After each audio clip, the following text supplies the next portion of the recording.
Family को ये पता चलता है कि ये दादी साहब पे जो हमला हुआ है वो अबीरा ने जो केस जीता है स्टार एयरलाइंस का उस वजह से हुआ है। और यहाँ पे चाची सा अबीरा को ब्लेम करना शुरू कर देती है कि तुम्हारी वजह से मासा की ये हालत है। यहाँ पे अरमान अबीरा की साइड लेता है, कहता है कि आप लोगों को ये नहीं समझ में आ रहा है कि वो अबीरा को मारने आया था, उसकी जान खतरे में है, लेकिन आप लोगों को उसकी परवाह नहीं है।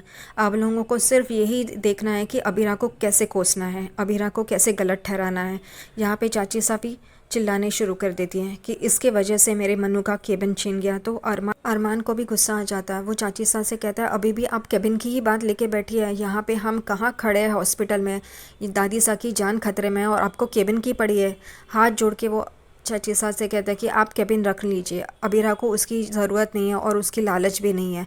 और अरमान सब घर वालों को ये पूछता है कि आप लोगों की थॉट प्रोसेस क्या है, ये भी मुझे बताइए। कुछ भी हो जाए, मौसम ख़राब हो जाए, किसी की तबीयत ख़राब हो जाए, कुछ हो जाए तो सब लोग अबीरा को ब्लेम करना शुरू कर देते हैं। क्यों? क्योंकि वो कुछ बोलती नहीं है परिवार के लिए, इसलिए। तो चाची साहब भी गुस्सा हो जाती है, कहती है कि तू तो अरमान को अपने पल्लू से बांध के रख, तेरे पीछे पीछे चला आएगा। अबीरा अरमान को रोक रही होती है, लेकिन अरमान सुनने को तैयार नहीं होता है। वो कहता है कि तुम चुप ही रहोगी, पता है मुझे, लेकिन ये लोग चुप नहीं बैठेंगे, इसलिए आज बोलना ज़रूरी है। डॉक्टर्स बाहर आते हैं और कहते हैं कि कावेरी जी की तबीयत बहुत ही सीरियस है, पता नहीं बच पाएंगी या नहीं। यहाँ पे सब लोग ये सुन के परेशान हो जाते हैं। अबीरा वहाँ से चली जाती है मंदिर। अब वो मंदिर में दादी साहब की सेहत के लिए प्रार्थना कर रही होती है। उतने में ही उसे एक पंडित जी मिलते हैं, कहते हैं कि तुम बहुत दर्द में हो। तो वो कहती है हाँ, मेरी दादी साहब बहुत ही बीमार है इस वजह से। तो वो कहते हैं अगर तुम्हें अपनी इच्छा मनवानी है भगवान से तो इस कलश में इस नारियल की कटोरी से पानी भरो, लेकिन ये इतना आसान नहीं रहेगा क्योंकि इसमें छेद है।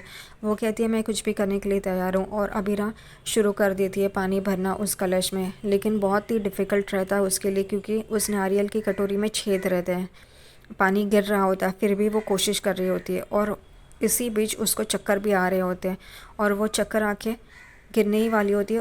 उतने में एक बंजारन उसे पकड़ लेती है और उसे बिठाती है। उसे कहती है थोड़ी देर सांस तो ले लो, और उसका हाथ पकड़ती है। तभी उसको उसकी नर्व्स से ये पता चलता है कि अबीरा प्रेग्नेंट है, अबीरा माँ बनने वाली है। वो अबीरा को कहती है, अबीरा कहती है नहीं, ये मेरे नसीब में नहीं है, आप कुछ भी कह रही है। तो वो कहती है आज तक मेरा कहा हुआ झूठ नहीं निकला है, तुम देख लो। अबीरा फिर से पानी भरना शुरू कर देती है। वो पानी भरती है। यहाँ पे हॉस्पिटल में आके वो डॉक्टर से बात करती है। डॉक्टर कहते हैं हाँ तुम प्रेग्नेंट हो। तो अबीरा कहती है लेकिन मेरी रिपोर्ट्स तो ऐसे आए थे कि मैं प्रेग्नेंट नहीं हूँ करके। तो वो कहती है हाँ मिराकल्स हो सकते हैं। अबीरा बहुत खुश हो जाती है और कहती है मुझे अरमान को बताना है। और वो भाग भाग के वहाँ से जा रही होती है। उतने में ही डॉक्टर उसे रोक लेती है और कहती है कि तुम ये प्रेगनेंसी मत रखो, टर्मिनेट कर दो, इस बच्चे को गिरा दो। वो कहती है क्यों? डॉक्टर कहती है तुम्हारी हालत ऐसी नहीं है कि तुम ये प्रेगनेंसी बर्दाश्त कर सको, तुम्हारी कंडीशन बहुत ही क्रिटिकल है, तुम्हारी कंडीशन बहुत ही कॉम्प्लिकेटेड है, तुम ये बर्दाश्त नहीं कर पाओगे, तुम्हारी जान को भी खतरा है और ब्लीडिंग इतनी होगी कि हम रोक नहीं पाएंगे। तो वो कहती है आप मुझे डरा रहे हो डॉक्टर। तो डॉक्टर कहती है कि हमारा काम है सच बोलना, मैं तुम्हें सच ही बोल रही हूँ। और वो निराश होकर बाहर निकलती है। जाते वक्त उसे एक कपल दिखता है जिनका बच्चा हुआ होता है और वो उन्हें खिला रहे होते हैं। वो उस कपल की जगह पे उसको और अरमान को देखती है।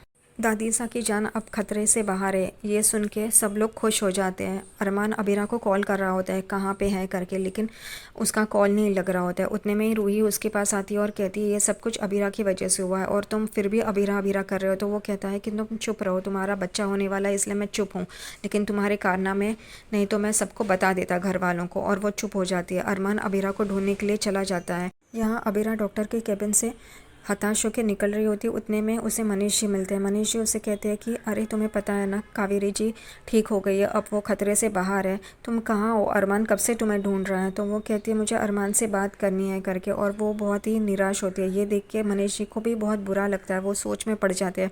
और अबीरा यहाँ अरमान को ढूंढने के लिए चली जाती है।